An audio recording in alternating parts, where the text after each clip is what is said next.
सावधान। ओम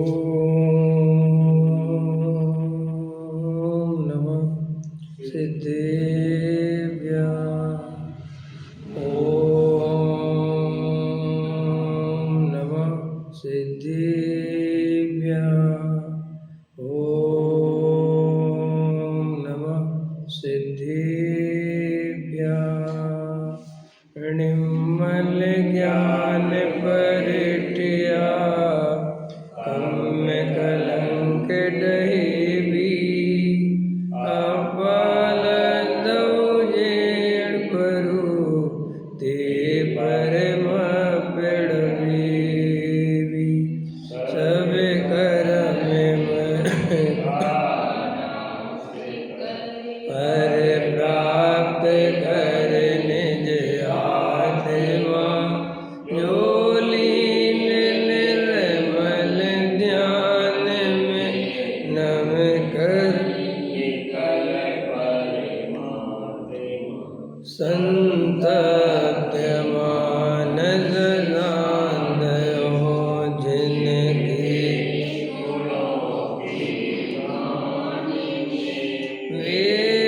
विवर्तमान मान जिन विचरे हमारे ध्यान। योगसार ग्रंथ है। गाथा अपनी 17 चल रही है। पृष्ठ क्रमांक 27 है। गाथा पाठ कर लो। मार्गणा गुण थान का सब कथन व्यवहार से। यदि चाहते परमेष्टि पद तो आत्मा को जान लो। आचार्य बहुत स्पष्ट शब्दों में कह रहे हैं। ऊपर भी उन्होंने पिछली गाथा में भी कहा था कि एक आत्मज्ञान ही सम्यक दर्शन का कारण है। यहाँ पर भी वो कहते हैं कि मार्गणा गुणस्थान इत्यादि जो व्यवहार नय के भेद हैं, व्यवहार नय से इनकी चर्चाएं हैं। इनको जानने में तो कोई बुराई नहीं है, सम्यक दृष्टि इनको जानता है, पर इनके आश्रय से, इनके ज्ञान से सम्यक दर्शन नहीं होता। आत्मा के ज्ञान से ही सम्यक दर्शन की प्राप्ति होती है। और यदि परमेष्टि पद को प्राप्त करना है तो हमें आत्मा को जान लेना चाहिए। और वो आत्मा दूसरे का आत्मा नहीं, अपना आत्मा। मैं स्वयं आत्मा, स्वयं के आत्मा के ज्ञान से ही परमेष्टि पद को पा सकते हैं। पूज्य गुरुदेव श्री के प्रवचन इस पर चल रहे हैं। देखो क्या कहते हैं। पृष्ठ क्रमांक 27 अपन ने पढ़ा था। ये गुण स्नान मार्गणा स्नान वर्तमान पर्याय में अस्थि रूप हैं, परंतु ये मात्र व्यवहार नय का विषय हैं। निश्चय नय से अर्थात त्रिकाल अभेद दृष्टि की अपेक्षा ये सब भेद अभूतार्थ असत्यार्थ कहने में आते हैं। मैं भव्य हूँ, मति शुद्ध ज्ञान छायक सम्यक 5 इंद्रिय वाला हूँ। ये सब पर्याय अपेक्षा से सत्य है, परंतु ये भेद स्वभाव में नहीं है, इसीलिए आश्रय करने लायक नहीं है। आश्रय करने लायक तो त्रिकाल अभेद स्वभाव ही है। ठीक है, ये बात अपन कल देख रहे थे कि ये सब जो व्यवहार नय से भेद हैं, ये जानते तो हैं ज्ञानी, और ऐसा व्यवहार में बोलते भी हैं कि मैं मति ज्ञान शुद्ध ज्ञान वाला हूँ, मैं सम्यक दृष्टि हूँ, अथवा जो भी है, मैं भव्य हूँ, मैं 5 इंद्रिय वाला हूँ। ये सब पर्याय अपेक्षा सत्य है, झूठ नहीं है। लेकिन ये सत्य किसकी अपेक्षा है? पर्याय की अपेक्षा है, जानने की ठीक है, लेकिन इसके आश्रय से सम्यक दर्शन नहीं होगा।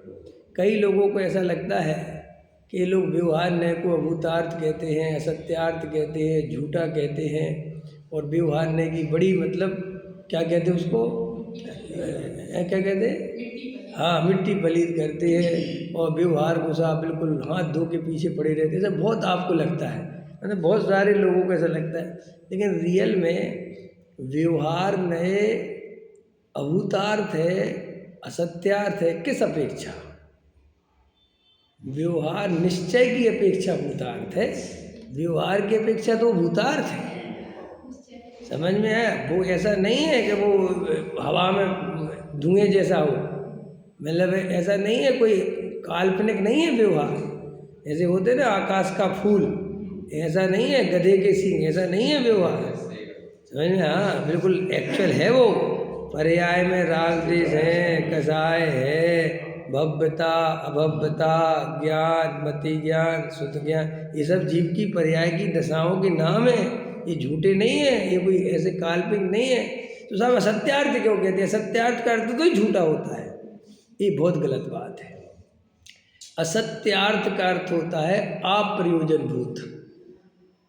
असत्यार्थ का अर्थ होता है कि सत्य होते हुए भी तुम उसका आश्रय नहीं ले सकते, उसके आश्रय से सुखी नहीं हो सकते। स्त्री पुत्र मकान दुकान झूठे नहीं है, रियल में है भाई, लेकिन इनके आश्रय से जीव सम्यक दृष्टि नहीं हो सकता, सुखी नहीं हो सकता, जन्म मरण का नाश नहीं कर सकता। इसीलिए उसे हमने अप्रयोजनभूत जानकर असत्यार्थ अभूतार्थ कहा है। अभूतार्थ का अर्थ होता है जिससे हमारे प्रयोजन की सिद्धि नहीं हो, और हमारे प्रयोजन क्या है? सुखी होना। तो हम पर्याय के लक्ष्य से, पर्याय की दृष्टि से, पर्याय के आश्रय से, पर्याय के ज्ञान से सुखी नहीं हो सकते। इस अपेक्षा सत्यार्थ है। तो हम कोई व्यवहार को, हमें कोई व्यवहार से चिढ़ है या हम व्यवहार से कोई हमें झगड़ा है, ऐसा बिल्कुल भी नहीं है। पंथ संप्रदाय में तो झगड़ा हो सकते हैं, आपकी कसाय के कारण तो आप झगड़ सकते हैं, लेकिन जिनवाणी में व्यवहार रह भी उतने ही प्रेम से लिखा आचार्यों ने जितने प्रेम से निश्चय नहीं लिखा, क्योंकि उन्हीं ने तो वर्णन किया है व्यवहार नय का। समझ में आया कि नहीं आया? लेकिन उन्होंने व्यवहार नय का वर्णन भी किया, बताया और ये समझाया कि है ये पर्याय की दशा है, लेकिन अगर तुम इसी को देखते रहोगे, इसी की दृष्टि रखोगे, इसी में अपनापन करोगे, तो तुम भव के अभाव के काम से चूक जाओगे, तुम सम्यक दर्शन से चूक जाओगे। क्यों चूक जाएंगे साहब? इसलिए चूक जाओगे कि ये पर्याय क्षणिक हैं। ये सब व्यवहार के कथन पर्याय रूप तो सत हैं, लेकिन पर्याय ही एक समय का सत है। जब वो पर्याय ही बदल जाएगी, ये मति ज्ञान, शुद्ध ज्ञान, ये तुम अपने को ज्ञान से थोड़ा ज्ञान है, कम ज्ञान है, आज ज़्यादा ज्ञान है, इनसे अपनी नाप करोगे, दुख के अलावा कुछ नहीं मिलेगा। आज अपने को ज्ञान है, अभी बुढ़ापे में आते आते सब भूल भाल जाएंगे। भूल जाएंगे कि नहीं भूल जाएंगे? आपको अभी बहुत गाथाएं याद होंगी, 6 ढाला बुढ़ापे में आते थे सब विस्मरण होने लगता है, कमज़ोर हो जाती इंद्रियां, बिल्कुल शरीर कमज़ोर। फिर त्याग व्रत भी बहुत ठीक है करते हैं, लेकिन शरीर में शक्ति बिल्कुल नहीं बचती है। समझ में आया? और वो धीरे धीरे क्षीण हो जाता है। तो फिर मैं हाय मर गया, मेरा धर्म छूट गया, हाय मेरा सब लुट गया, मैंने इतना धर्म किया था, मैं तो सब भ्रष्ट हो गया। ऐसी वो पर्याय दृष्टि के कारण वो बेचारा संयम के मार्ग में आकर भी दुख को ही पाता है, क्योंकि उसको पता ही नहीं था कि देह से भिन्न आत्मा हूँ मैं। वो तो देह के क्रिया को अपनी क्रिया मानता है, देह के धर्म को अपना धर्म मानता है, और वो देह का धर्म तो देह जब तक सही है तो चल रहा है।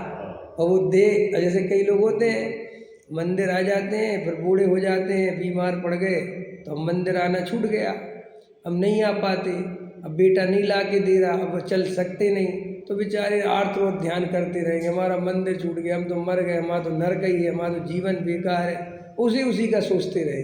जबकि उनको ये नहीं समझ में आया कि मंदिर आने से धर्म नहीं होता, ये तो कर्मोदय जन्म व्यवस्था है। जब तक उदय ठीक ठाक है तब तक दर्शन हो रहे हैं, अब कल नहीं होंगे तो अंतराय आ जाएगा, तो नहीं तो सब रोने बैठ जाए। कुछ नहीं, निज आत्मा तो वहीं का वहीं है ना। वो भगवान आत्मा, भगवान 2 तरह के होते हैं।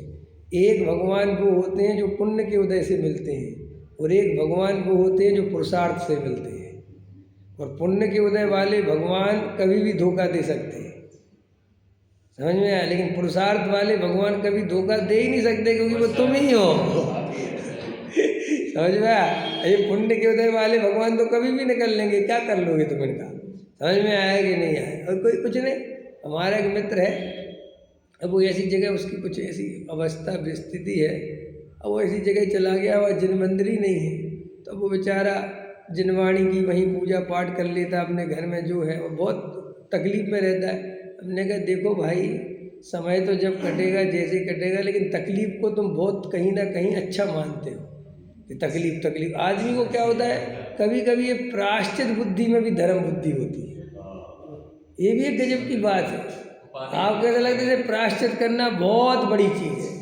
सबके दिमाग में ऐसा है कि हम बहुत खेद करेंगे ना कि आज भगवान के दर्शन नहीं मिले, तो ऐसा लगता है जैसे वो कर्म कट जाएगा है। अब ये बुद्धि भी कहाँ से आई होगी? ये तो स्वाभाविक है, शास्त्रों से आती है। ये मनोविज्ञान है ये सब, और एकदम कुछ नहीं।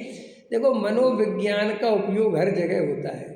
ये तुम्हारे मदारी का खेल दिखाने आते हैं, ये जादूगर आते हैं, मदारी का खेल कितना मनोविज्ञान का उपयोग करता है ना। वो जैसे वो जादूगर आते ना, वो इधर से उधर कुछ नहीं करते, एकदम नहीं करते। वो तुम्हारी पहले जिज्ञासा बहुत मजबूत करेगी। दिखा दूँ क्या?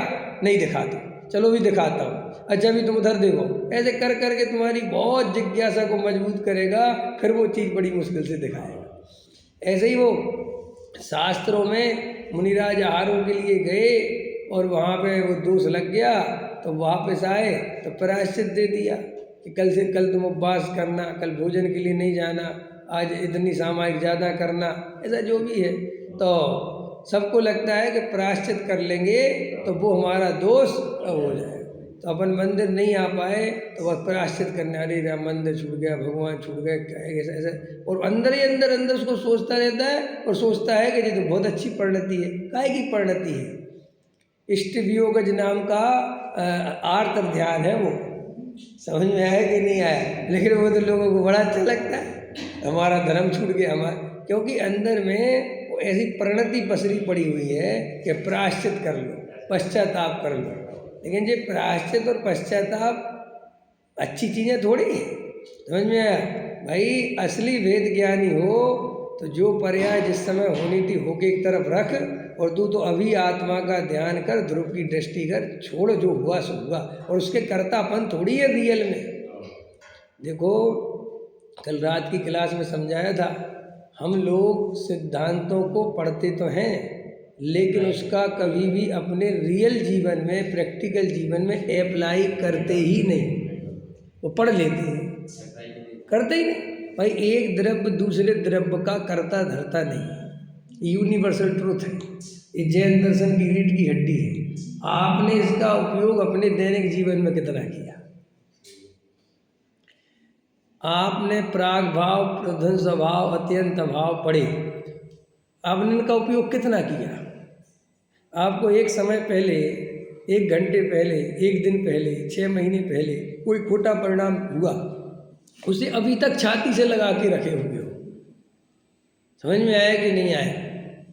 किसी के प्रति कसाय हो गई, उसे अभी तक छाती से लगा के रखे हुए, तो तुमने प्राग भाव का उपयोग कहाँ किया अपने जीवन में? वर्तमान पर्याय में पूर्व की पर्याय का भाव है, अथवा वर्तमान की पर्याय का पूर्व की पर्याय में अभाव है।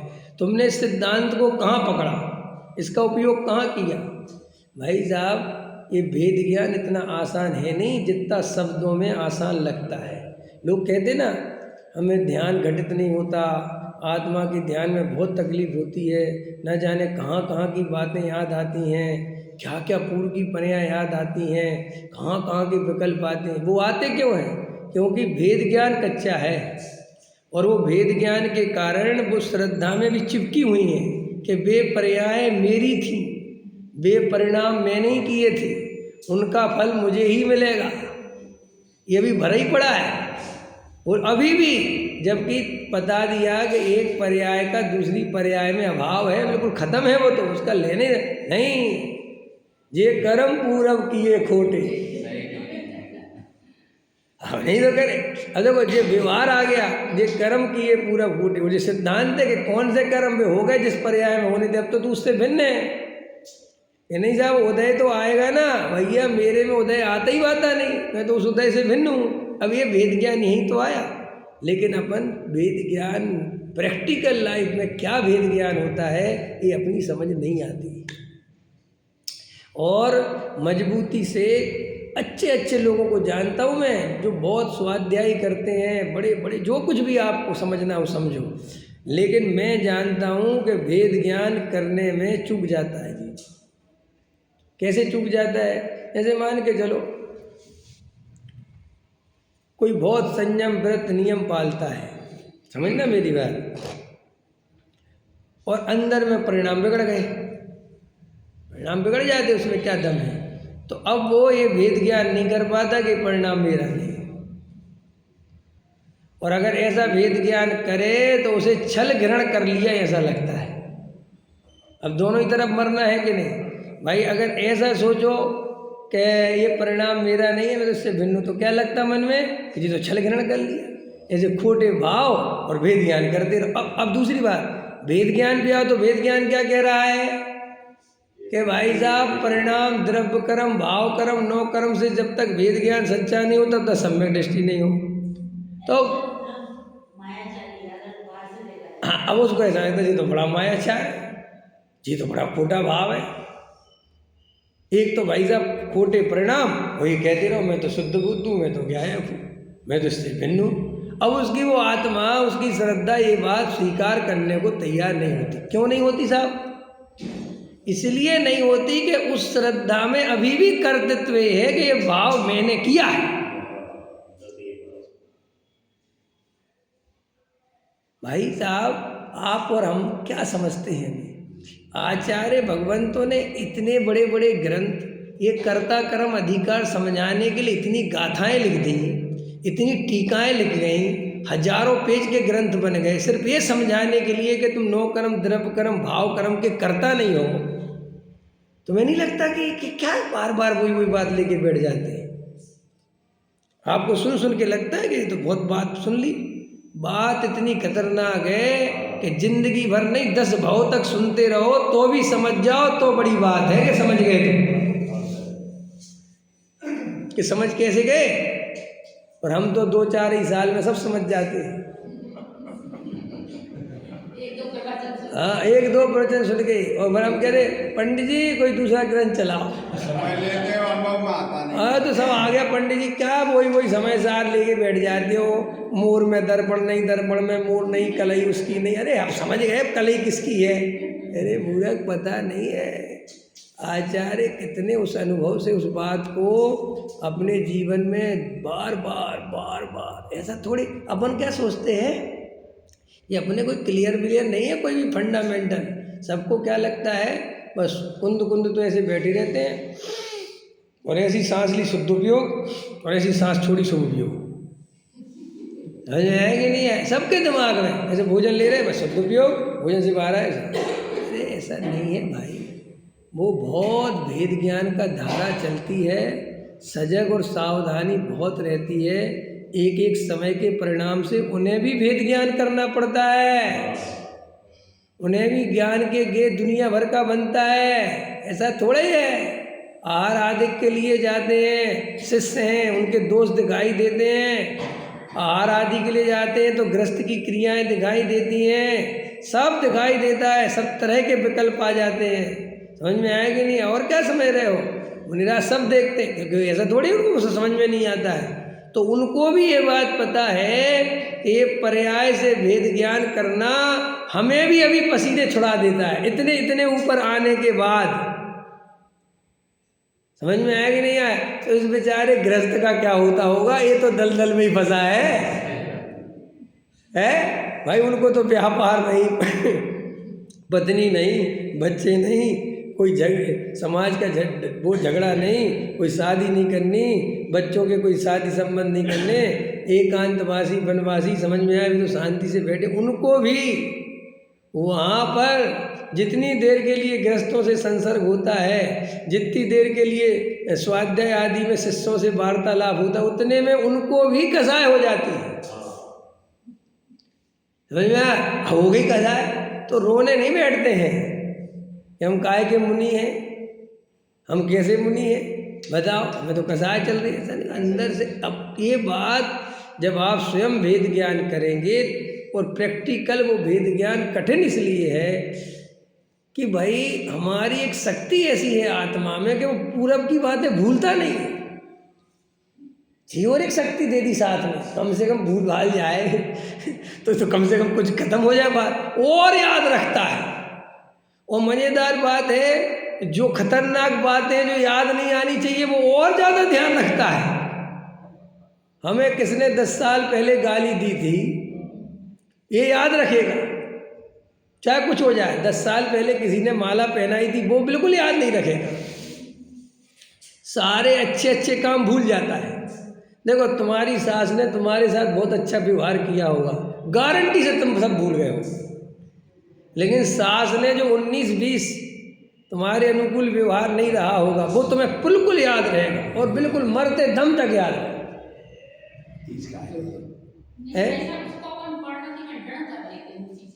इसलिए कि वो कसाय तीव्र है ना उसके प्रति, समझ में आया कि नहीं आया? कसाय हो गई, इनने हमारा अपमान किया तो अंदर ठेस लग गई। हमने तुम्हें माला पहनाई तो कोई ठेस नहीं लगी, तो मजे की बात थी। जो उसके अनुकूल परिणमन होता है उसको याद नहीं रखता, जो उसके प्रति बराबर नहीं। इसलिए और कसा मजेदार बात है, कसाय से कसाय पैदा होते, कसाय को याद रखता है और उसी कसाय की याद में फिर कसाय करता है, और ज़्यादा कर लेता है। हाँ, और क्या। इसलिए ये जो बहुएं और सासें, बाद में जो सासों की हालत बुरी हो जाती है ना, तो बहू भरती जाती है मन ही मन। अब उस समय तो नई नई आई थी बेचारी, तो 2-4 साल 10-5 साल तो अब भाई तुम्हारा जो ठीक है भाई, जो था तुम्हारी दादागिरी थी, अब सुनती रहती है। फिर वो जब ऐसा एकदम मौका आता है कि हाँ ऐसा ऐसा किया तुमने हमारे साथ, अब आई समझ में, हम ही कर रहे हैं तुम्हारी सेवा, अब आ रहा कोई बुलाओ, तुम्हारे मोड़ी को बुलाओ तुम्हारी समझ में आएगी नहीं है? बुंदेलखंड में चलता बहुत है, हमारे तरफ बहुत चलता है। तो श्री गुरु कहते हैं क्या करें, ये वेद ज्ञान इसलिए बहुत दुर्लभ है कि एक तो ये पूर्व की पर्याय हैं तो नहीं, लेकिन इसके ज्ञान का गे बनी हुई है। समझ में आया कि नहीं आया? वो ज्ञान का गे बनना चाहिए भगवान आत्मा, अब वो तो बनता नहीं, और ना जाने जिन पर्याय कब की मरमरू गई, कोई लेना नहीं कोई देना नहीं, और बेज्ञान में झलक रही, जिसे झलकाना चाहते हैं वो नहीं झलक रहा। ये वस्तु स्वरूप ही बड़ा टिपिकल है। ये सुनने में समझने में जैसा अपन को लगता है ना शास्त्रों के, हाँ बड़ा अच्छा है, नो कर्म द्रव कर्म भाव कर्म से भिन्न बस आत्मा का ध्यान करो, जो ज्ञाता दृष्टा है वही तुम हो, ये सुनने में जितना आसान लगता है। इसलिए कभी कभी मैं ऐसा अनुभव करता हूँ इस चीज़ को कि मुमुक्षुओं ने इस बात में एक चीज़ ऐसी सेट कर ली कि वे ध्यान ही नहीं करते, क्योंकि ना रहेगा बांस ना बजेगी बांसुरी, सुन सुन के प्रसन्न रहते हैं। क्योंकि प्रैक्टिकल लाइफ में जब अगर ध्यान करोगे तो तुम धोखा खाओगे, तुम्हें परेशानी महसूस होगी कि भाई वेद ज्ञान तो हो ही नहीं रहा, वो ध्यान तो घटित हो ही नहीं रहा। इससे अच्छा है कि दिन भर सुनो, ये शिविर अटेंड करो वो शिविर अटेंड करो, बोले एकांत में तो पंडित जी परिणाम और बिगड़ जाते हैं। ये पता है बिगड़ जाते का अर्थ क्या है? वेद ज्ञान नहीं इसको सच्चा, इसको परिणामों से भेद ज्ञान है वह नहीं। ये भले ही कहता है कि शुभ अशुभ भाव एक समान है, लेकिन सत्संग में रहता है तो वो शुभ भाव चलते रहते हैं, तो उसको लगता है बहुत बढ़िया, ओ अकेले हुए और अशुभ ने वो, अरे जिसके खतरनाक बात सुनो, जिसके एकांत होते ही अशुभ भाव चलते हैं, उसके रियल में हमेशा अशुभ भाव ही चलते हैं। हाँ, अरे सत्संग में जिसके शुभ भाव चलते वो तो आर्टिफिशियल है। हाँ, वो तो आर्टिफिशियल है जो सत्संग में, क्यों? वो तो फिल्म जैसे है, फिल्म देखने चले गए तो भूल भाल गए, 3 घंटे फिल्म देखना शुभ भाव है क्या? शुभ भाव है बोले ना, एकदम ऐसे लीन हो जाते हैं, एकदम 5 इंद्री के विषय भोगों की याद ही ना आवे, कोई व्यापार ही याद ना आवे, तो शुभ भाव मानोगे कि नहीं मानोगे? है कुछ याद ही नहीं आ रहा, ऐसे ही यहाँ बैठ गया, अब प्रवचन सुन रहा है तो एकदम दत्त चित्त होकर सुनता है, तो सोचता है देखो कम से कम 1 घंटा तो हम अशुभ, कौन से अशुभ भाव, काय के शुभ भाव, ये तो बहुत ठीक है, उपचार से है और व्यवहार से है और थोड़ा बहुत है भी, मैं तो कुछ ज़्यादा निषेध क्या करना, लेकिन ये कोई मोक्ष मार्ग में काम नहीं आता। और इससे भ्रम पैदा कर लेता है कि सत्संग में जाते हैं, स्वाध्याय में जाते हैं, वो शिविरों में जाते हैं, हम तो साहब गुरु जी के साथ रहते तो हमारी परिणति बहुत अच्छी रहती है। भैया वहाँ अहंकार के कारण अच्छी रहती है। काहे के कारण रहती है कि वहाँ सत्संग में सीधे बैठना चाहिए, पैर लंबे करके नहीं बैठ सकते वरना लोग क्या कहेंगे, ज़्यादा नहीं बोलना चाहिए, लोग क्या कहेंगे। ये अंदर में एक संस्कार काम करता है जिसके कारण अटेंशन, सही तरीके से बोलना, सही तरीके से चलना, सही तरीके से भोजन करना, सही तरीके से व्यवहार करना। तो अपन को लगता है देखो हम सत्संग में आके कितने सुधर गए। बेटा सत्संग में आके नहीं सुधर गए, अहंकार कि मेरी इज्जत को दाग लग जाएगा। समझ में आया कि नहीं आया? उदाहरण याद आया था कभी कभी। एक ब्रह्मचारी जी थे तो इधर आए वो प्रवचन करने। हमारी उम्र के थे, ज़्यादा उम्र तो थी नहीं उनकी, तो दोस्त ही जैसे थे। तो वो भोजन करने जाए, बहुत पुरानी बात हुई 17-18 साल पहले, जब बिल्कुल नई नई बात थी, तो इतने लोग भी नहीं थे। तो क्या होता था कि मेरी भी शादी नहीं हुई थी तो हम साथ में, स्कूटर था मेरे पास, बाइक थी, तो बाइक थी तो हम साथ में, जिनके यहाँ भोजन होता तो वो कहते थे पंडित जी आप ही ले आना, तो आपका ही भोजन है और पंडित जी का भी। ठीक है भाई, समझ में आएंगे। तो हम अपनी बाइक पे बैठा के ले जाते थे। तो वो क्या करते थे, ऐसे होता है जीवन में कि जब हम लोग अकेले रहें तो बड़ी से बड़ी मजाक करें, बड़ी दोस्त यारी जैसी बात करें, वो बड़ा वो करें, समझ में आए। और जैसे ही 4 आदमी आ जाए तो मेरे से एकदम दूरी बना, सीरियस हो जाए। तो हम वहाँ गए रास्ते में, तो अब मेरे साथ बैठे वो बाइक पे, तो कपड़े शुद्ध और अशुद्ध क्या हो गए, तो समझे हमारे साथ बैठे तो और हमारे कंधे पे हाथ रखे वो बैठे। और जैसे ही वहाँ पहुँचे तो कहते दूर हो दूर हो। मैंने कहा आप मेरे ही साथ तो आए हो, नहीं समझ में आया? बोले नहीं कपड़े नहीं छुलने चाहिए। अरे मैं कहा छुल गए? कह रहे हाँ कोई बात नहीं, लेकिन ऐसा नहीं समझा करो, समाज के लोग नहीं समझते उनके। तो एकदम सीरियस है और दूर दूर करने लगे, वहाँ छुआछूत करने लगे। तो जीव को पता थोड़ी चलता है कि ये आचरण का निर्माण कहाँ से हो रहा है। वो सोचता है कि ये मेरा आचरण, ये तेरा आचरण है ही नहीं भाई, ये तो अहंकार का आचरण है, ये तो पुजवाने का आचरण है, जिसे तू बहुत समझता है कि तू बहुत बहुत बड़ा, कुछ दम नहीं। तू नेचुरल अकेले में देख कैसा है। तो मैं क्या समझा रहा था कि बहुत सारे मुमुक्षु तत्व विचार आदि में उपयोग ही नहीं लगाते, और अब तो इतनी वैरायटी हुई पढ़ाने वालों की, तो और अच्छा है। करणानुयोग पढ़ो, चरणानुयोग पढ़ो, प्रथमानुयोग पढ़ो, और द्रव्यानुयोग तो चलता ही रहता है। और फिर पंडितों की वैरायटी बहुत हो गई, सुबह दूसरा पंडित, 2 घंटे बाद दूसरा पंडित, शाम को दोपहर में दूसरा पंडित, शाम को चौथा पंडित, रात को छठवां पंडित, सुनते रहो। तो उनको लगता है सुनना, और शास्त्रों में लिखा स्वाध्याय करना चाहिए, स्वाध्याय करना चाहिए, स्वाध्याय करना चाहिए, और वो पंडित जी वगैरह भी स्वाध्याय करना चाहिए, स्वाध्याय करना चाहिए। तो हमारे दिमाग में वो स्वाध्याय करना ही मोक्ष मार्ग हो गया है। प्रैक्टिकल लाइफ में हमारे अंदर क्या एप्लीकेशन काम कर रही है, क्या अप्रोच, वो हमारा ध्यान ही नहीं। हम वेद ज्ञान में कच्चे हैं कि सच्चे हैं कि नहीं हैं, हम पर्याय दृष्टि छोड़ी है कि नहीं छोड़ी है, हमारा कोई तो साहब जी कैसे पता चले भाई? ये तो सब अवलंबन छोड़ के निज का अवलंबन लेगा और शांत होकर बैठेगा तो ये बात पता चलेगी कि मेरी एक्चुअल स्थिति क्या है। ये तो उसका नाम भूल रहा हूँ मैं, एक दार्शनिक है वो, फ्राड नाम है शायद उसका।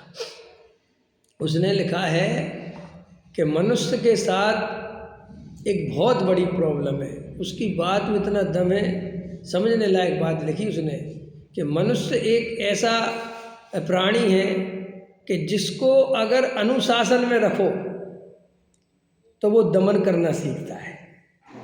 क्या लिखा? दमन, अनुशासन दो ना उसको, है ये करना पाप है, ये करना ये है, और तुम्हें ऐसे उठना चाहिए, और तुम्हें शर्म नहीं है, तो वो क्या सीखता है? दमन। अनुशासन में क्या आता है? दमन। और अगर उसको स्वतंत्रता दो तो वो होता है असभ्य। असभ्य समझ में आया कि नहीं आया? माने अगर स्वतंत्रता दे दो तो वो अराजक हो जाता है, फिर उसके साथ एक दूसरी प्रॉब्लम क्रिएट हो जाती है। जी बिल्कुल ऐसे अपनी भाषा में कहो, कैसे व्यवहार सिखाओ तो व्यवहाराभासी हो जाता है, और अगर निश्चय सिखाओ तो निश्चयाभासी होता है, और दोनों सिखाओ तो व्याभासी होता है। अब क्या सिखाए बताओ है? उसने अपनी शब्दों में लिखी है नहीं ये बात। हमने या तो दमन करना सीखा है, और अगर हमें स्वतंत्रता दो तो हम बिल्कुल अराजक हो जाते, बिल्कुल हमारा फिर ऐसा हो जाता है कि पूछो मत। हम जब पढ़ते थे स्टूडेंट लाइफ में तो हमारे वार्डन थे, वो नहीं रहे धर्मेश जी, वो एक बात कहते थे। जब हम लोग बहुत शोर शराबा करते थे या कहीं किसी जगह जाते थे तो वो हमारे वार्डन थे, तो जाते थे, और लड़के तो बहुत उद्यमी होते ही, हम बड़े बड़े भी थे तो बहुत मुश्किल से संभलते थे।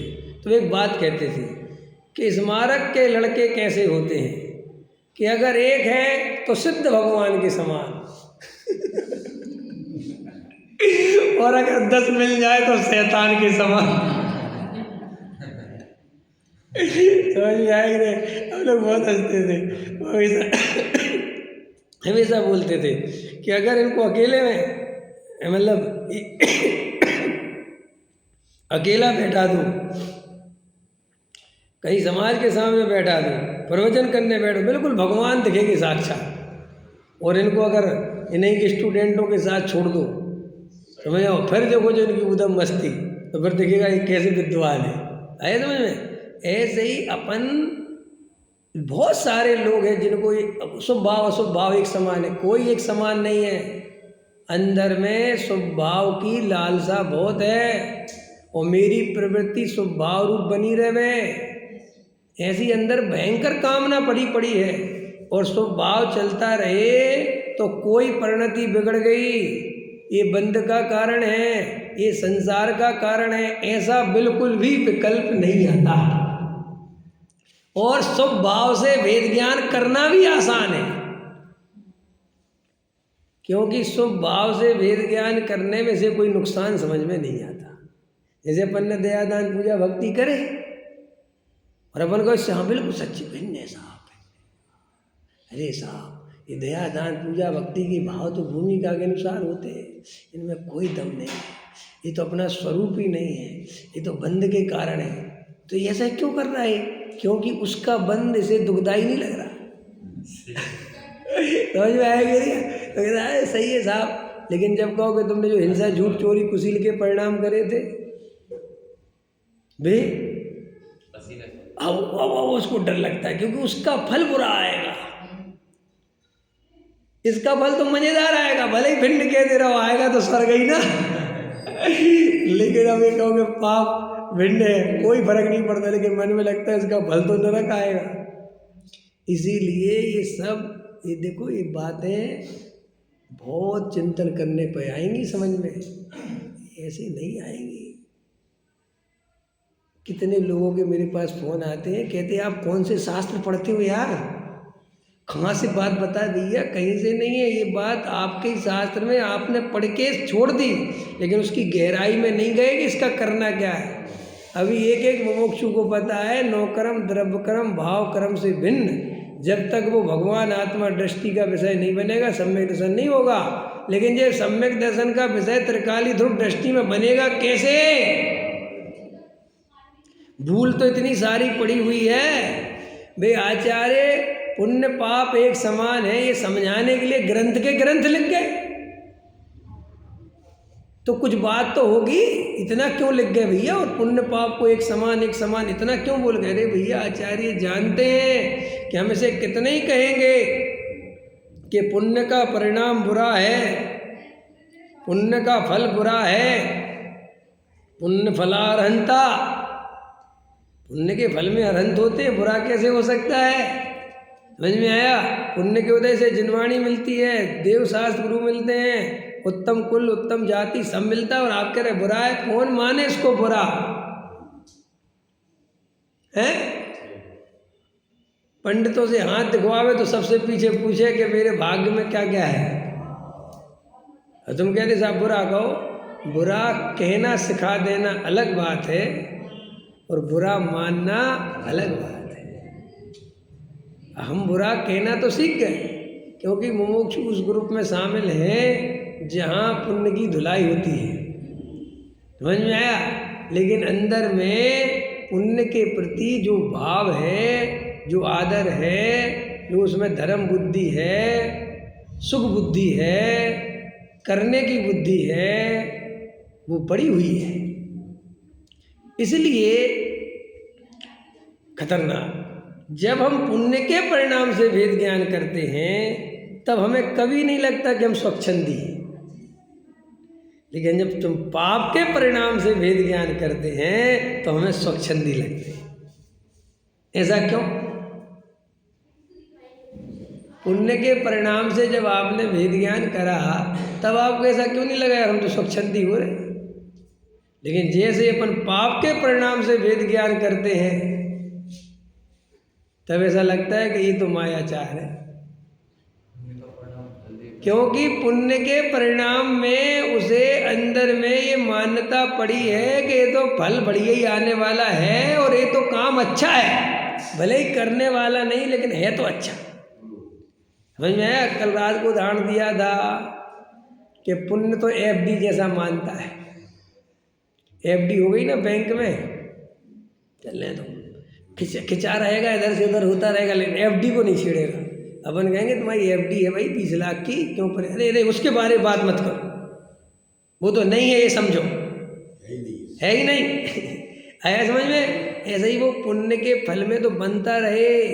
ये तो मैं स्वर्ग का बंद हो गया, हाँ उसके ठीक है, क्या लेना देना बंद से मुझे, क्योंकि बंद कहाँ का हुआ, स्वर्ग का। तो कोई माते सल थोड़ी पड़ती है। लेकिन कहो कि बेटा नरक का बंद हो गया, इतना स्वाध्याय करने पे भी हो गया। हाँ इतना स्वाध्याय करने पे भी तो हमें नहीं पढ़ना आज से। और अभी तो कह रहा था, नियम साथ पढ़ रहा था, अरे मनुष्य गति, देव गति, त्रियंच गति, नरक गति, इन सब से मैं भिन्न हूँ। जीव इस पर्याय रूप होता ही नहीं। हाँ ये पर्याय तो बिल्कुल अपने से सदा काल भिन्न है। जो अपने को बूढ़ा मानता है, मनुष्य मानता है, पर्याय वाला मतलब घोर मिथ्या दृष्टि है। और अब जब प्रैक्टिकल लाइफ में आए तो बिल्कुल हिल गए, ऊपर से लेके नीचे तक। त्रियंच गति में जाने वाले हो तुम हैं? पंडित जी आप कैसे कह रहे? देखो आपको त्रियंच गति में प्रश्न खड़ा हुआ, आपको नरक गति बोले तो भी प्रश्न खड़ा होता है। लेकिन मैं कहूँ रमेश जी 100% देवगति में जाओगे तो ठीक है, पंडित चले जाएंगे, कहीं भी अपने कहा जा रहा अब, क्योंकि बोले ही देवगति। मुझे एक अभी आपको 2-4 दिन पहले सुनाई थी मैंने एक बात, अभी सुनाई होगी शायद, अभी ताज़ी थी। एक आदमी, उसने कितनी अच्छी बात कही। हाँ वो खान सर है जो पटना में, उसने एक बात कही कि देखो हमारे देश की प्रॉब्लम क्या है कि भाई रेल सुधारो, रेल की व्यवस्था ठीक नहीं है। तो बोले वो रेल की व्यवस्था जो सुधारने वाला है वो जाता है फर्स्ट एसी में, समझ में आया।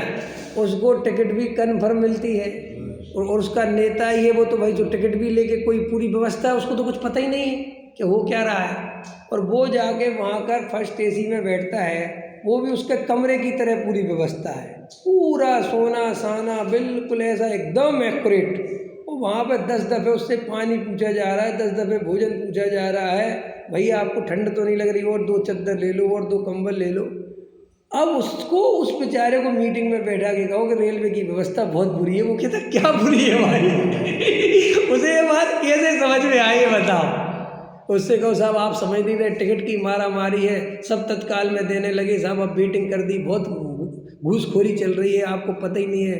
हैं? हमें तो कुछ ऐसा नहीं लगता, हम तो अभी पिछली यात्रा करी थी, बहुत बढ़िया थी। अरे मूर्ख, तुझे कैसे पता चलेगा? तू के तेरी स्थिति जाके उसमें बैठ तो सही, अच्छी हो गई। आया समझ में नहीं? तो ऐसे उसने बताया कि हमारे जीवन में जो कानून बनाने वाले हैं उन्हें पता ही नहीं है कुछ। वे रोड पे चले ही नहीं कभी, उन्हें पता ही नहीं रोड की क्या हालत हो रही है, वे एरोप्लेन से उड़ रहे हैं। आया समझ में कि नहीं? और अथवा वो ऐसे पॉश एरिया में रहते हैं कि एयरपोर्ट तक जाते हैं तो बढ़िया रोड बना हुआ है, क्योंकि वहाँ से रोज नेताजी को निकलना है, वहाँ रोड खराब कैसे हो सकता है? तो उनसे कहो कि हिंदुस्तान की सड़कें खराब हो रही हैं, दिल्ली की सड़कें खराब हो रही हैं, कौन सुनने वाला है? ऐसे ही हम लोग भी स्वर्ग आदि की बातें अपने दिमाग में कोई दिक्कत नहीं है, स्वर्ग चले जाएं, समझ में आए कि नहीं आया। भले ही कहते रहते स्वर्ग कुछ नहीं रखा भैया, सब नरक और स्वर्ग एक है, लेकिन अंदर में अगर कोई तुम्हें कह दे कि नरक का बंद हो गया तो तुम्हें मादे ऐसी सल्ले पड़ जाएगी और फिर ऐसा लगेगा कि हम तो बेकारी आदमी है, जिंदगी भर तो हमने इतना नियम धर्म पाला, सब बेकार है, झूठ है सब। समझ में आया कि नहीं आया, बोलो। तो आचार्य कहते हैं कि ये वेद ज्ञान इतना सरल है नहीं जितना तुम समझ रहे हो, क्योंकि तुम्हारे ज्ञान की जो संरचना है, तुम्हारी जो श्रद्धा की पकड़ है, वो भूतकाल की इतनी पुरानी पर्यायों को भी पकड़ के बैठा है। ये तो बहुत अच्छी बात है कि अपन पिछले जन्मों का भूल जाते हैं। लोगों को बड़ा पिछले जन्मों का याद करना है, अगर पिछले जन्मों का और याद रहता तो पता नहीं क्या होता तुम्हारा। नहीं समझ में आया। हमारे चलो मुझे पिछले जन्म का याद आया था कि जो ट्विंकल है ये मैं हिरण था और ये शेर था, ये खा गया था मुझे। अब बोलो क्या करें, अब मेरे को गुस्सा आएगा इस समझ में। अब देखो ये तो भूतकाल, हमने गांव कब का छोड़ दिया, 2500 साल हो गई मुझे गांव छोड़े हुए, लेकिन गांव में किसी से मेरी लड़ाई हुई थी और उसने मुझे गाली दी थी, मेरी बेइज्जती करी थी, तो ऐसा लगता आज मिल जाए तो पकड़ के बताऊं मैं अब क्या चीज़ है। समझ में कैसी कसाई आ गई, पूर्व की कहाँ की वो पर्याय। तो आचार्य कहते भाई साहब जो पर्याय है नहीं, तू तो उनसे भेद ज्ञान करके बता तो मैं जानूं तुझे, और जो वर्तमान में है उन पे आओगे तो फिर तो ऐसा लगता साक्षात वाह ये भाव हमारे ही तो हैं, ये हमने ही तो करे हैं, अपने आप हो गए क्या। अरे बहुत कठिन पड़ता भैया एक अहंकार।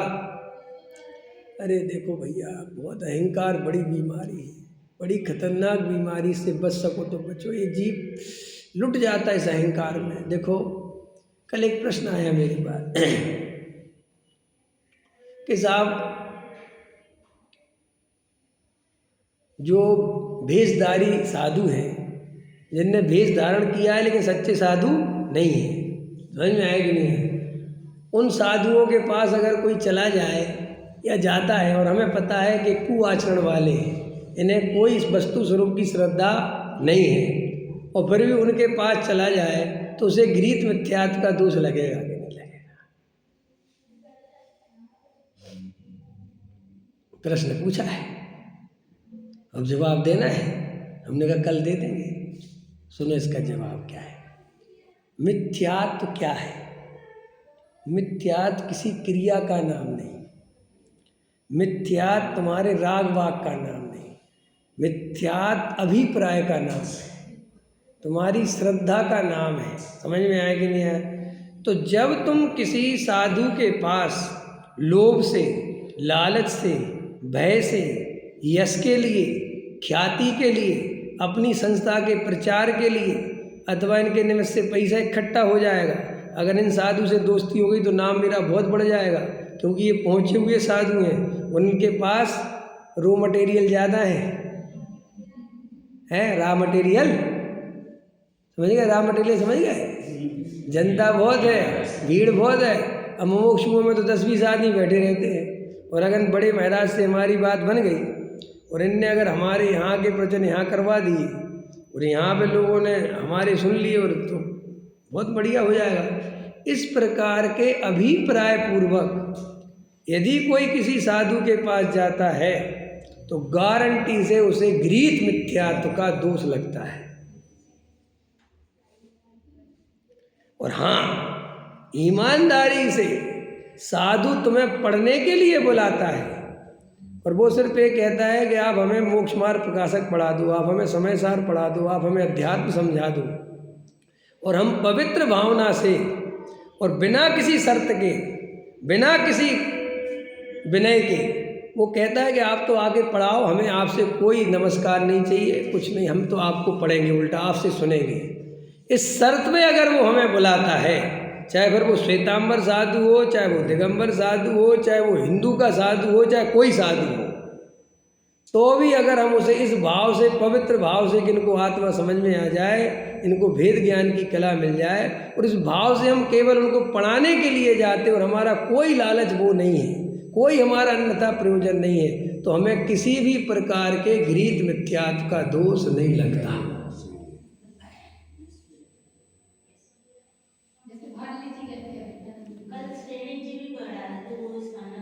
अरे अब किसी को भी पढ़ा वो तो ठीक है, मेरा कहना मतलब कि दूसरा डिसाइड नहीं कर सकता आपके बारे में कौन क्या सोचता है, वो कोई फर्क की बात नहीं है, क्योंकि जो पक्षपाती लोग हैं वे तो आपकी एक चीज़ देख के ही आपको मिथ्यात्व में डाल देंगे, लेकिन दूसरे आपके बारे में डिसाइड करें उसके पहले आप अपने अभिप्राय को चेक करो कि हमारे अंदर में क्या भरा पड़ा है। यदि तुम राजनीति करते हो, यश के लिए जाते हो, अपनी संस्था के प्रचार के लिए, अपने नाम के और अभिप्राय में वही अहंकार भरा पड़ा है, और सुनो खतरनाक, 99% वही होता है।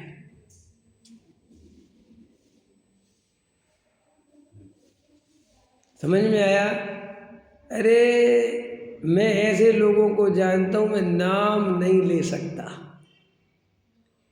जिनने हमसे अकेले में ये तक कहा है कि अगर हम वो ग्रंथ पढ़ाएंगे तो व्यवहारी ज़्यादा जुड़ जाएंगे। समझ में आया कि नहीं आया? हम अगर थोड़ा सा व्यवहार की प्रशंसा करेंगे तो हमसे व्यवहारी ज़्यादा जुड़ जाएंगे। अगर हम फलां महाराज के साथ 2-4 बार उठ बैठ लेंगे तो व्यवहारी ज़्यादा जुड़ जाएंगे। प्रश्न ये है कि तुम्हें ऐसा लालच जोड़ने का क्यों है, किसी को ऐसा प्रचार क्यों करना जिसमें हम परेशान हो? नहीं समझे भाई? भरोसा रखो ना योग्यता पे, अपने नियम कायदे कानून अपनी पवित्र भावनाओं के साथ तत्व का प्रचार होना चाहिए। समझौता कर करके तत्व प्रचार करना कोई सच्चा मोक्ष मार्ग नहीं है, कोई सच्ची प्रभावना नहीं है। समझौता करने के लिए तो भाई साहब इतना पड़ा है कि पूछो मत, हमें तो नेता भी बुलाते। समझ में आया? कल मुझे एक नेता ही के उसमें ही जाना था, मैं तो मना कर दिया, भाई हम तो नहीं आ पाएंगे। बोले साहब यहाँ उनकी विनयांजलि है और आप बढ़िया समाधि में बोल रहा, मैं नहीं आ सकता। भाई क्यों नहीं आ सकते? कि भैया वो जितना बोलना होगा हम सुनने वालों को भी जानते हैं और सब समझते हैं। समझ में आया? और हम कितने ही कोशिश करें फिर हमें भी वहाँ परिणाम अस्थिरता होती है। तो हम ऐसी जगह कि नहीं साहब आपका थोड़ा नाम हो जाएगा, तो अब वो नाम का चाह, पहचान बढ़ाने की जो चाह है, ये आपको ले जा सकती है। और आप उसे नाम क्या दोगे कि हम तो साहब उसके लिए गए थे। अरे यहीं कम है क्या प्रभावना के लिए जगह कम है क्या? यहाँ यहीं कितने लोग हैं जो रात दिन सुनना चाहते हैं, लेकिन बस जब जिसको फैलना है और नेतागिरी करना है तो बस वो इस तरीके के काम में चालू हो जाता है। हम तो साहब वसुदेव कुटुंबकम, हमारी तो पूरी बसदा ही, हमारे तो पूरे जैन भैया, हम तो सबको छाती से लगाना चाहते। ये सब तू अपने अहंकार के विस्तार में लगाए। तू ये जो सरलता बरलता दिखाता है, हमें पता है अंदर में तेरे क्या अभिप्राय है। कि आपको कैसे पता है? हमने तेरे से अकेले में तेरा स्वरूप देखा है। समझ में आया कि तेरी कसाई देखी है, तेरा अभिप्राय देख, पूजने का भाव बहुत है। और अब मुमुक्षुओं से पूज गया है तो वो पूजता और अहंकार फैल गया कि मुमुक्षुओं ने तो पूज लिया, अब थोड़ा अन्य मतियों को भी पूजना चाहिए। खतरनाक है जैन साहब, डर तो नहीं लग रहा? हाँ तो ठीक है, समझ में आया? अरे भैया ये मुक्ति का मार्ग इतना सरल है ही नहीं, तुम समझ लो अच्छे से। चुपचाप हो जाओ, शांत हो जाओ, एकांत में चुपचाप भेद ज्ञान करो, तत्व विचार रात और दिन अपने स्वरूप के वेदन में लगो, तब जाके कहीं महाभाग्य से ये सम्यक दर्शन रूपी रत्न की प्राप्ति होगी। ये पंचायत में, ये समाज में, ये नेतागिरी में, ये प्रचार प्रसार में कुछ नहीं होने वाला। तुम चूकोगे सम्यक दर्शन से, तुम्हारे निमित्त से 20 आदमी सम्यक दृष्टि हो जाए, लेकिन तुम बेटा मिथ्या दृष्टि रहोगे।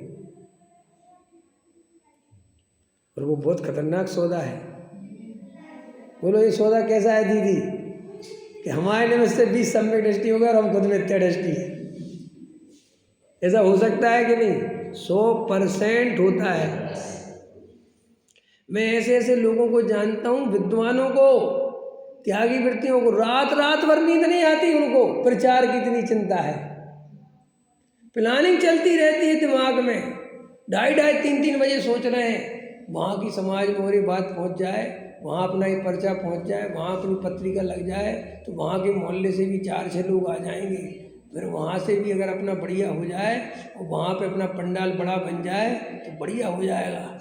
गर्मी थोड़ी ज़्यादा है, लोग थोड़े कम आएंगे। बिल्कुल ऐसा दिमाग ऐसे ही चलता रहता है। अरे भाई, अपन कोई नेता है क्या? कोई वोट बैंक इकट्ठी करनी है क्या? या प्रचार मंत्री है अपन? क्या सीख रखा है? इतनी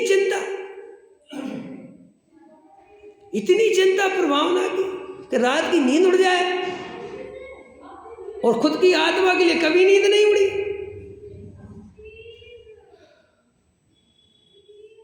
और समाज तो तुम्हें ताली बजा, समर्पण साहब, इनका समर्पण। क्या समर्पण? पर में समर्पण हो गया तुम्हारा, पूरा जीवन चला गया, साहब ने अपना पूरा जीवन लगा दिया, तो क्या काम का? अगर आत्मा को नहीं जाना तो अपने स्वरूप को जाने बिना सारे जगत में स्वरूप का प्रचार करते रहे, सो क्या फायदा हुआ?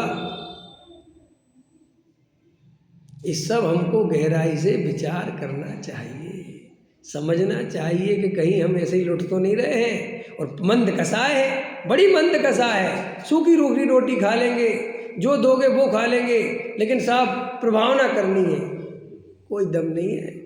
सम्यक दृष्टि के प्रभावना सहज होती है, ना तो वो कसाय के आवेग में प्रभावना करता है, ना भावुकता में प्रभावना करता है, और ना पागलों की तरह प्रभावना करता है कि रात और दिन ना पानी की याद, ना रोटी की याद, ना अपनी चर्या की याद, ना लगे। ऐसा नहीं होता भाई। मैंने कल आपको बताया था, सम्यक दृष्टि जैसा बैलेंस। देखो, आपको अगर देखना हो ना उदाहरण, तो आप डॉक्टर साहब को देखना, हम तो बहुत करीब से देखा, जैसे दादा बहुत थे ऐसे।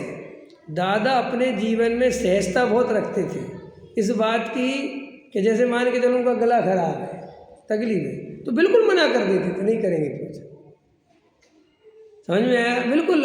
कितने हम विद्यार्थी उनके पास कितने जाए, नहीं होगा भी, जाओ। समझ में आया? समाज में कितने ही कुछ है और अगर उनकी तकलीफ बहुत है तो मना कर दे, नहीं आएंगे। समझ में आया? और अपने पूरी व्यवस्था लेके चलेंगे, कोई नहीं, पूरा कंफर्टेबल जोन में रहेंगे, उनके अनुकूल पूरा चाहिए। अगर तुम नहीं कर सकते तो मना कर देंगे, नहीं आएंगे। ये नहीं कि हम तो कैसे भी रह लेंगे, हम तो कहीं भी डले रहेंगे, हम तो कुछ इतना क्यों करना भाई? इतना शरीर को क्यों घोंटना? इतनी ताकत क्यों लगाना? 3 टाइम गला खींच के बोल रहे हैं कि नसें दुख रही हैं, नहीं लोग आएंगे तो फिर में भी 20-50 तो आ जाते, तो लोगों का क्या है? सुनने वालों की कमी है। अब जैसे मैं ही हूँ, मेरे पास बहुत फ़ोन आते हैं, पंडित जी आप शनिवार रविवार की छुट्टी क्यों रखते हो? अच्छा, क्या करें? आप बोला करो। हमने कहा क्यों नहीं बोलता? अरे प्रभावना होती है, आपको नहीं पता कितने लोग आपको सुनते। तो क्या करूँ मैं? यही सोचता रहूँ कितने लोग सुनते हैं। मैं कहीं से आता हूँ बाहर से, तो 2-4 दिन की थका रहता हूँ, नहीं करता, तो बहुत लोगों के फ़ोन आने लगे, अरे पंडित जी, उनको हमारे स्वास्थ्य की तो चिंता है ही नहीं, प्रवचन करो तुम तो। अब उनका यार थोड़ी तबीयत ठीक नहीं, थोड़ा तो बोल ही लोगे आप, आधा ही घंटा बोल लेना, बोलो। लेकिन अरे भैया इतना पीछे बोल दिया, अगर तुझे इतना ही प्रवचन सुनना है तो उनको सुनना जाके वहाँ पढ़ो, समझो। लेकिन नहीं, एक आदत बन गई, सुनना है। और पंडित जी को अहंकार घुस गया है कि उनको अपना वर्ल्ड रिकॉर्ड कायम रखना है कि चाहे कुछ हो जाए, वो प्रवचन बंद ही नहीं करते। तो देखो, ये सब खींचातानी जीवन में नहीं रखना। तो सम्यक दृष्टि के जीवन में बिल्कुल भी खींच नहीं होती, और खींच करे तो फिर वो सम्यक दृष्टि नहीं हो सकता। समझ में आया? क्योंकि सम्यक दर्शन, इसको फैलाओ शब्द को, सम्यक दर्शन, जो हर चीज को सम्यक प्रकार से देखना सीख गया है, समझता है, उसका नाम सम्यक दृष्टि है। ठीक है, विचार करना। सहजा